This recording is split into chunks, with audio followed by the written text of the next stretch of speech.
Budget 2026-27 पेश करते हुए हमारे देश की वित्त मंत्री ने कहा कि उन्होंने 16वें वित्त आयोग की मुख्य सिफारिश को स्वीकार कर लिया है।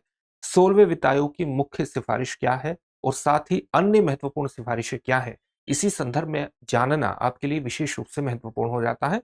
तो आज हम 16वें वित्त आयोग के बारे में बात करेंगे, उसकी सिफारिशों के बारे में बात करेंगे। सबसे पहले वित्त आयोग के बारे में सामान्य जानकारी हासिल कर लीजिए। जब हम फाइनेंस कमीशन की बात करते हैं तो वित्त आयोग किस प्रकार का निकाय है? एक संवैधानिक निकाय है, एक कॉन्स्टिट्यूशनल बॉडी है। और कॉन्स्टिट्यूशनल बॉडी है तो कहीं ना कहीं संविधान में इसका उल्लेख होगा। तो संविधान के आर्टिकल 280 में इसका उल्लेख है। इसका गठन संविधान के आर्टिकल 280 के तहत राष्ट्रपति के द्वारा किया जाता है। राष्ट्रपति द्वारा हर 5 वर्ष में इसका गठन किया जाता है। अगर राष्ट्रपति आवश्यक समझे तो 5 वर्ष से पहले भी इसका गठन किया जा सकता है। मुख्य काम क्या होता है? केंद्र और राज्यों के बीच वित्तीय संसाधनों का न्यायोचित वितरण करना इसका मुख्य काम होता है। साथ ही जब ये वितरण की बात करता है, जब केंद्र और राज्यों के बीच करों के वितरण की बात करता है, तो उसके अंतर्गत इसकी कई सिफारिशें होती हैं। एक होता है वर्टिकल डिस्ट्रीब्यूशन। वर्टिकल डिस्ट्रीब्यूशन का मतलब हुआ केंद्र और राज्यों के बीच वित्तीय संसाधनों का वितरण करना। ठीक है, इसका सिफारिश करता है। साथ ही राज्यों के बीच किन मानकों के आधार पर कितना वित्तीय संसाधन दिए जाएंगे, इसको हम कहते हैं हॉरिजॉन्टल डिस्ट्रीब्यूशन। साथ ही राज्यों को राजस्व घाटे की पूर्ति के लिए जो ग्रांट्स इन एड प्रदान किया जाता है, वो किन सिद्धांतों मानकों के आधार पर प्रदान किया जाएगा, उसकी सिफारिश भी करता है। और साथ ही जो टीयर 3 गवर्नमेंट होती है, यानी नगर पालिकाएं हैं, पंचायतें हैं, उनकी स्थितियों को बेहतर करने के लिए राज्यों को अपने राजस्व में किस प्रकार से सुधार करने की आवश्यकता है, इसकी भी ये सिफारिश करता है। तो ये 4 मुख्य बात हमारी हो गई। अब हम 16वें वित्त आयोग की मुख्य सिफारिशों के बारे में बात करेंगे, लेकिन उससे पहले इस बात को ध्यान में रखिएगा कि दृष्टि संस्थान ने आपकी जीएस की तैयारी को पूरी तरह से करवाने के लिए आप घर बैठकर ही जीएस की तैयारी कर सकें, इस बात को ध्यान में रखते हुए हाल ही में एक कोर्स लॉन्च किया है जिसका नाम है GS studio foundation live online course. ये मात्र 24,999 में आपकी जीएस की तैयारी को मात्र 14 महीने में पूरा करा देगा। और उसकी सबसे खास बातों में शामिल है कि इसको करने के बाद जब आप दृष्टि संस्थान की किसी शाखा में जाएंगे तो जीएस फाउंडेशन ऑफलाइन बैच में एडमिशन लेने पर उस ऑफलाइन बैच में ये सारी फीस एडजस्ट हो जाएगी, यानी एक तरह से कोर्स आपको फ्री में पड़ेगा।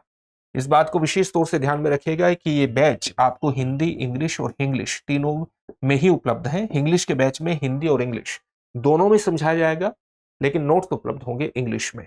तीनों ही बैचेस में एडमिशन ओपन है, आप एडमिशन ले सकते हैं।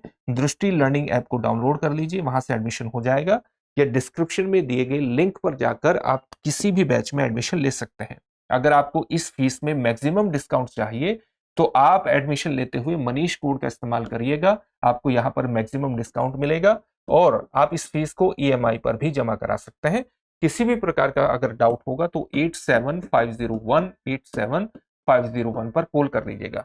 अब वित्त आयोग की जो सिफारिशें हैं, सबसे मुख्य सिफारिशें हैं 16वें वित्त आयोग की, वो जान लेते हैं। आप ये जानते हैं कि जो 16वें वित्त आयोग है उसका गठन 31 दिसंबर को किया गया था और इस 31 दिसंबर 2023 को किया गया था। और आप जानते हैं कि वित्त आयोग में एक अध्यक्ष होता है और 4 अन्य सदस्य होते हैं। 4 अन्य सदस्य होते हैं। तो अध्यक्ष 16वें वित्त आयोग के कौन बनाए गए? डॉक्टर अरविंद पनगड़िया इसके अध्यक्ष बनाए गए। इसकी सिफारिशें कब से कब तक लागू होंगी? इसकी सिफारिशें 1 अप्रैल 2026 से 31 मार्च 2031 तक लागू होंगी। ठीक है, इस अवधि में इसकी सिफारिशें लागू होंगी। इसकी जो सबसे मुख्य सिफारिश है, वो सबसे मुख्य सिफारिश इसकी क्या है? इसकी सबसे मुख्य सिफारिश है कि केंद्र और राज्यों के बीच जो करों का वितरण होता है उसमें राज्यों की हिस्सेदारी कितनी निर्धारित की है। इसने 41% की सिफारिश की है, जिस मुख्य सिफारिश को केंद्र सरकार ने स्वीकार कर लिया है और बजट में इसकी घोषणा भी कर दी है। तो आप ये जानते हैं कि जो 15वां वित्त आयोग था उसने भी राज्यों की हिस्सेदारी को 41% ही तय किया था, इस सिफारिश को स्वीकार कर लिया है। साथ ही आप ये भी जानते हैं कि एक बहुत इंपॉर्टेंट सिफारिश होती है, तो वर्टिकल सिफारिश होगी, वर्टिकल डिस्ट्रीब्यूशन हो गया। एक हो गया कि राज्यों के बीच जो करों का एक प्रकार से विभाजन किया जाएगा वित्तीय संसाधनों का, वो किन मानकों पर किया जाएगा। तो यहां पर मानकों में कुछ महत्वपूर्ण परिवर्तन किए गए हैं। ये मानक यहां पर दिए गए हैं। ये 15th फाइनेंस कमीशन के मानक में 1% बताया गया है और ये 16th फाइनेंस कमीशन के मानकों में चीजें बताई गई है। तो यहां पर आप देख सकते हैं कि एक नई कैटेगरी को जोड़ दिया गया है जो कि 15th फाइनेंस कमीशन में नहीं थी और यहां पर होगी, और जिसका 10% का वेटेज होगा, और वो है जीडीपी कंट्रीब्यूशन। यानी कौन सा राज्य जीडीपी में कितना योगदान दे रहा है उसको करों का बंटवारा करते हुए इस बात को ध्यान में रखा जाएगा और उसके वेटेज को 10% किया गया है। अगर कोई राज्य जीडीपी में, जो देश की जीडीपी है उसमें ज्यादा योगदान दे रहा है, तो उसका मतलब है कि उसको करों में ज्यादा हिस्सेदारी प्राप्त हो जाएगी। यहां पर यह चीज की गई है। साथ ही अगर कोई राज्य अपने यहाँ फॉरेस्ट को, वनों को, पारिस्थितिकी को बेहतर बना करके रखे हुए है, तो वो भी एक मानक है। इसी तरह से डेमोग्राफिक परफॉर्मेंस को भी अगर आप देखेंगे तो वो भी एक मानक है। अगर किसी राज्य ने जनसंख्या को नियंत्रित करने में बेहतर परफॉर्मेंस किया है तो उसको भी करों में बेहतर हिस्सेदारी मिलेगी। यहां अगर आप देखेंगे कि एरिया का जो परसेंटेज है उसको घटा दिया गया है। पहले इसका वेटेज 15% हुआ करता था वित्तीय संसाधनों के वितरण में, अब ये 10% का वेटेज रखेगा। यानी एरिया का जो परसेंटेज है, एरिया के आधार पर जो करों के वितरण का परसेंटेज है उसको घटा दिया है। इसी तरह से जो पॉपुलेशन है, अगर किसी राज्य की जो पॉपुलेशन है उसके हिसाब से कितना उसको एक तरह से करों का वितरण होना चाहिए, तो ये पहले 15% होता था, अब ये 17.5% होगा। इसी तरह से जो इनकम डिस्टेंस है, यानी अगर किसी राज्य का जो पर कैपिटा जीएसडीपी है और जो सबसे किसी राज्य का जो पर कैपिटा जीएसडीपी है, किसी उच्चतम राज्य का, जिस राज्य का सबसे ज्यादा पर कैपिटा जीएसडीपी है, और किसी पर्टिकुलर राज्य का जो जीएसडीपी है पर कैपिटा, इसके अंतर के आधार पर भी आपको ये संसाधन का वितरण किया जाएगा। तो ये मानक कुछ महत्वपूर्ण है। और पहले एक मानक हुआ करता था टैक्स एंड फिस्कल एफर्ट्स, उसको ड्रॉप कर दिया गया, अब उसको स्वीकार नहीं किया जाएगा करों के वितरण के अंतर्गत। तो इस प्रकार से इन मानकों के आधार पर हॉरिजॉन्टल वितरण किया जाएगा।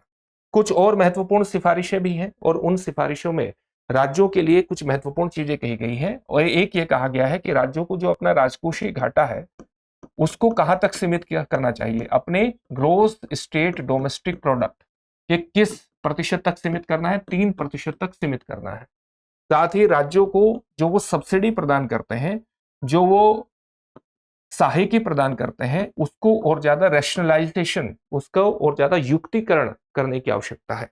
न केवल युक्तिकरण करने की आवश्यकता है, बल्कि कई अनावश्यक वस्तुएं जो सामाजिक हित में महत्वपूर्ण नहीं मानी जाती हैं, उन पर सनसेट क्लोज लाने की आवश्यकता है। मतलब जिन चीजों पर आप ऐसी गैर मेरिट वस्तुएं हैं जिन पर सब्सिडी प्रदान करना सामाजिक हित में नहीं माना जाता है, तो उनमें पहले से निर्धारित कर दीजिए कि ये सब्सिडी इस समय तक ही चलेगी, इसको कहते हैं सनसेट क्लोज, और उसके बाद उस सब्सिडी को बंद कर दीजिए।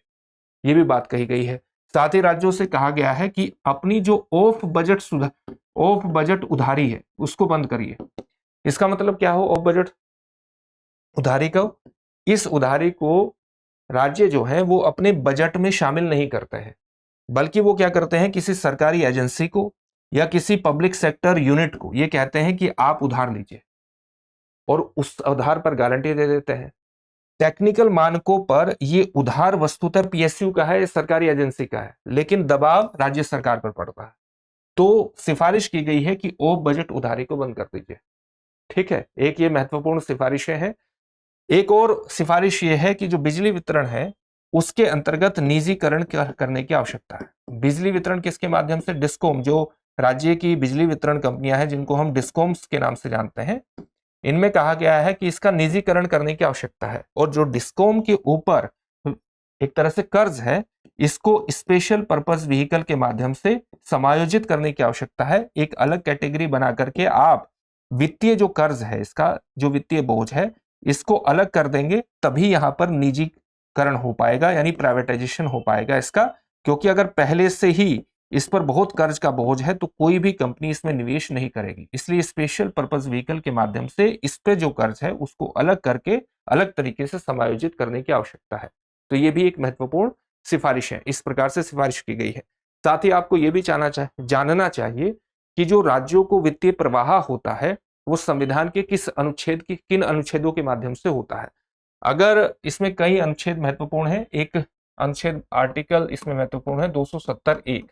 इसमें हम क्या करते हैं, कि आप देखेंगे कि केंद्र के जो कर होते हैं, केंद्र के करों से राज्यों की हिस्सेदारी इस आर्टिकल के माध्यम से जाती है, केवल सरचार्ज और सेस को छोड़ करके बाकी जो केंद्र के कर होते हैं उससे राज्यों को हिस्सेदारी जाती है आर्टिकल 270(1) के तहत। इसी प्रकार से आर्टिकल 275(1) के तहत विशिष्ट अनुदान राज्यों को प्रदान किए जाते हैं, और आर्टिकल 282 के तहत क्या होता है, विशिष्ट अनुदान विवेकाधीन अनुदान प्रदान किया जाता है। जो विवेकाधीन अनुदान का सीधा मतलब है कि जो सेंट्रली स्पॉन्सर्ड स्कीम है, ये मुख्य माध्यम है एक प्रकार से विवेकाधीन अनुदान प्रदान करने का आर्टिकल 282 के अंतर्गत। तो ये कुछ माध्यम है जहां से राज्यों को वित्तीय प्रवाह होता है।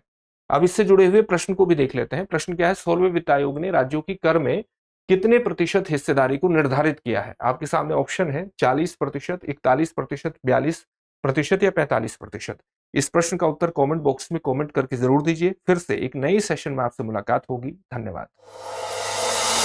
अब एग्जाम की तैयारी को और बेहतर करने के लिए हमारे चैनल को लाइक, शेयर और सब्सक्राइब करना ना भूलें।